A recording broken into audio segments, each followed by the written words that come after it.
500 feasts around the world. My favorite feasts are held in 5 places right now. Ask me where? Prisons, drug rehab centers. Those are my favorite feasts. Ask me why? They have no problem with attendance. 0 problems. In fact, there is one prison where they have a feast there and they cannot accommodate the number of people that want to go to the feast. All the prisoners want to go. The room is only good for 100 people. And so what they do, unfortunately, is that if you attend this week, you cannot attend next week. The new batch of people have to attend. They cannot. It's all standing room only. Ang kwento sa akin, the story of the leader, he tells me that in their weekly feast in prison, laging iyakan. Every single week. Tayo naman may iyakan eh. You know, when we have the feast, you know, some people cry this week, some people next week they don't cry, some people, you know, but in their feast, every single week they're crying. They are so blessed by God's word and by the presence of God and by the love of the people who go there.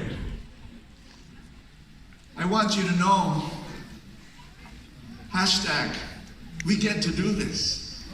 This is an amazing thing. Now I want you to know that I love my feast here in PICC. And we have 3,500 people in one session. It's crazy.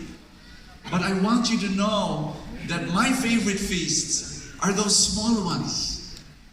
Those 10 people, 15 people that gather in a home or in an office or in a factory or a cafe. I love those feasts. Because in a big place like this, I don't know the person at the last row. I don't know that person in the left balcony. I don't know. But in a small feast of 5, 10, 15 people, everyone knows one another.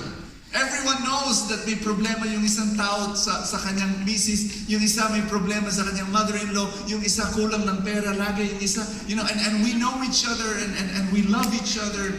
And so, hashtag we get to do this. And hashtag we get to do this concert. Have you been enjoying so far? Yes! If there's one thing that, you know, this movement of 39 years, every single day, may problema. Every single day. I've been the leader. I just stepped down, July 11th, stepped down. No longer a leader, thanks be to God. But in the past 39 years, every single day there were problems leading Light of Jesus. Every single day. And the only way I survived, ask me how. Tag. That's the only way I survived. I trusted in God, and I was grateful for the opportunity to be able to serve Him.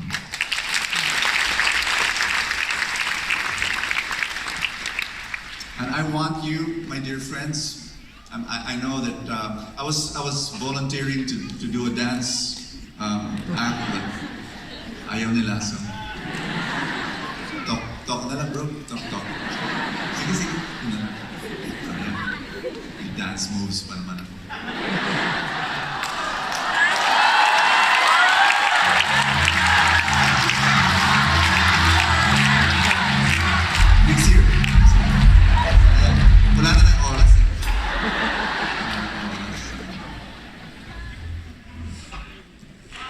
Too close.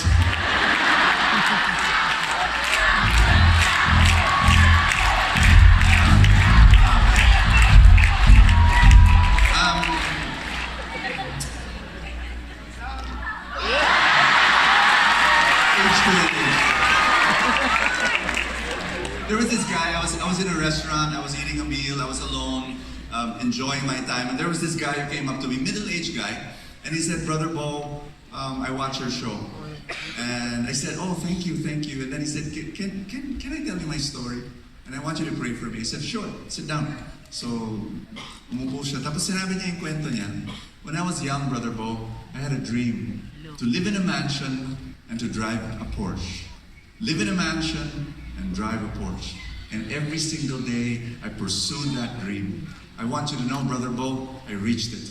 Today, I live in a mansion, I drive in a Porsche, but do you know, even if I'm very successful, why I watch her program every week? And I said, why? Because I want to find out why I'm so unhappy. I reached my dream, but I'm so unhappy.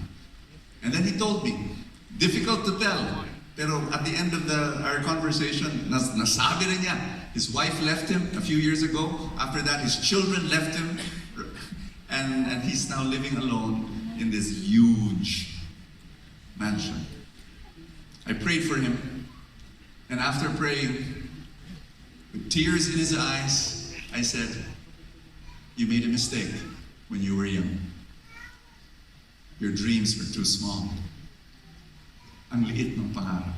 Mansion lang, tsaka Porsche. Today, I want you to dream bigger. I want you to dream that you will serve God and give your entire life to Him. That's the big dream.